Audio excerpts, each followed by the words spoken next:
All right, tonight I'm focusing on choices. It's either this or that. Which is it? But what is this and what is that? Nobody's asking for the that.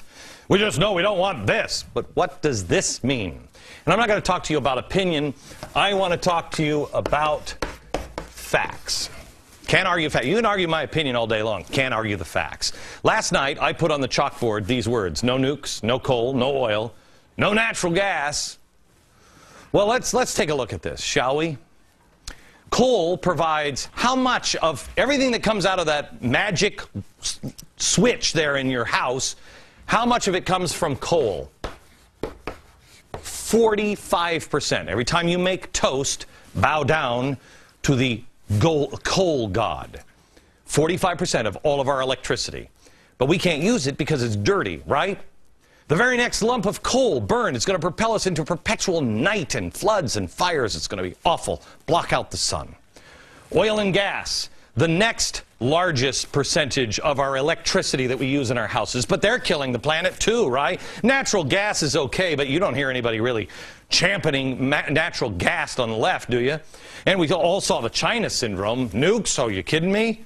Nuclear, it'll burn all the way to China.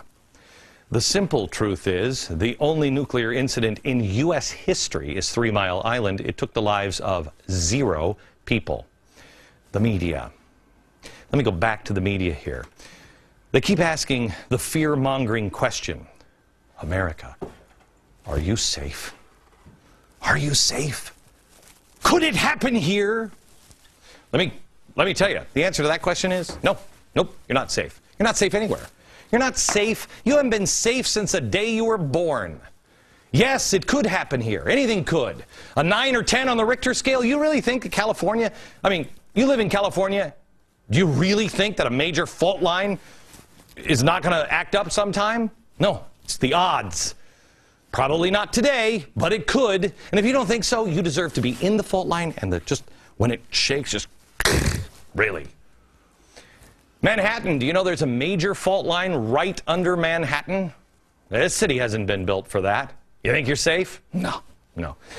I'm not safe. You're not safe. None of us are safe. We can walk out. We're in New York. We can walk out, be shot in the streets, leave the studio. Odds are, no, not going to be. That's what life is about. Odds and choices. I could cower in here and go, it could be an earthquake and the nuclear power plant, I could be shot and a giant rock could fall out of the sky. Yes, all those things, well, not probably the rock, but all those things could happen. But we make choices and we play the odds. The willingness to accept the consequences without any excuses is really what it's all about. Tonight, I want to give you the choices. Because that's what life is about. Make the choice. It's your choice, nobody else's. And by you being silent and allowing someone to make the choice for you, that is a choice, and it's the wrong one. It's the weak one. And it's the one you will most likely regret. We're all going to have to make choices. Republicans, Democrats, rich, poor, all of us. And you choose. But here's how it works. It's this or that. It's nuclear energy or no nuclear energy. But that has to go deeper than that. Let's break down our country's electricity energy source, okay? Coal, I told you, is 45%. Nuclear, how much do we get from nuclear power? 20%.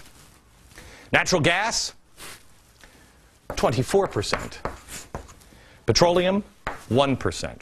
So, you get rid of all of the nuclear energy. There it is. Get rid of all of the nuclear energy. What happens? You reduce your energy supply by 20%. So now we have 20% less electricity. You don't want a nuke plant? Great. You don't want this, but what is that? Well, that's a place where we don't have nuke plants. Great. So what are you going to unplug in your home? Is it your air conditioning in the summer? Your TV, your computer, your lights. What are you going to do? You're going to go without heat in the winter? By the way, they can control your heat with a smart grid soon. And we knew that all along. Well, and along with the cap and trade system that they can't pass in Congress, but they're installing it anyway through regulation. It will, what does the president say? Oh, yeah, it will necessarily make energy prices skyrocket. So you have this or what? Now, who's hurt by this? Is it Bill Gates? Is it Bill Clinton? Is it me? No.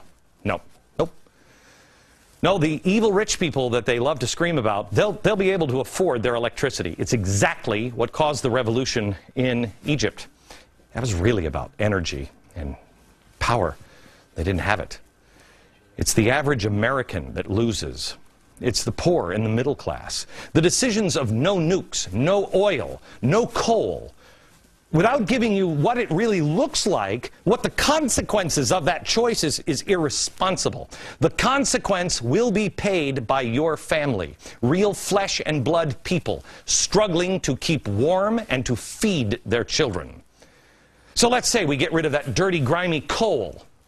We have no nukes, and we also want to get rid of the coal, because that's what the president said. What happens? That is now 65% deficit.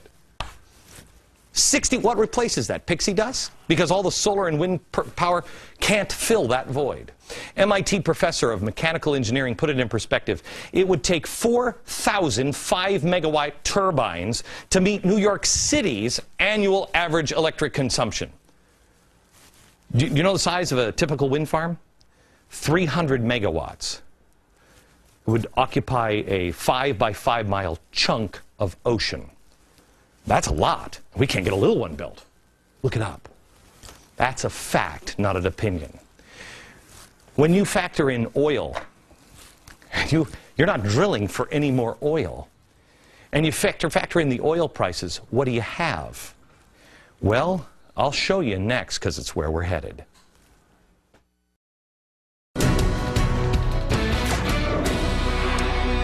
We're talking about choice. This or that. Which do you want? But you have to have a choice and have it defined. We're talking about what life would be like with a loss of energy sources. Let's use Libya as an example. When the violence started on February 16th, oil was just shy of $85. There it is. Libyan protests begin. Spikes within $105 with just a couple of weeks. That's a 20% increase, and Libya is 2% of the world's energy. Now imagine how high your energy prices would be if you chose no nuclear power plants and just no coal. You have to replace 65% of our energy source. Your choice. See, this is the way it really works. You want this? This is what we have. Nukes, coal, oil, natural gas. The facts. This is how much they provide. You say no, no nukes, no coal. Great. So you don't choose this, you choose that. But you must define what that is, because it must replace tomorrow 65% of all of our power. Well, how's that work? I mean, it's going to make things really, limited energy. Completely unaffordable energy prices. We asked Eric Bolling of Fox Business what that would do. Just this. What would that do? Well, natural gas prices would fly through the roof, because that's the only alternative now, really. Natural gas, and we're not drilling anymore. So energy prices would go up tenfold. Fuel shortages would be rampant. Rationing would be part of America again. Just like this is. Your grandparents probably knew what this was. This is a ration card. This is the last time we had a real progressive, strong government. This is what you could use to buy gasoline. Yeah, it was rationed. Egypt, the revolution. Did you know that that was started by energy rationing? A shortage of fuel. No one has reported on that. Interesting, isn't it? There's your either this or that. Now, the rest of the world is caving. The rest of the world is on fire. So some of these things are going to go away. Coal we have plenty of. Oil we have plenty of, but we're not drilling for it anymore. Natural gas we have plenty of it. This or that. This is stable, but we need more. We need to be able to provide and be able to help other people. So your choice. We drill. We engage in the largest humanitarian effort we could possibly undertake, and that is start looking for all available resources at our disposal. And Our civilization takes a step forward, or it takes a giant leap backward.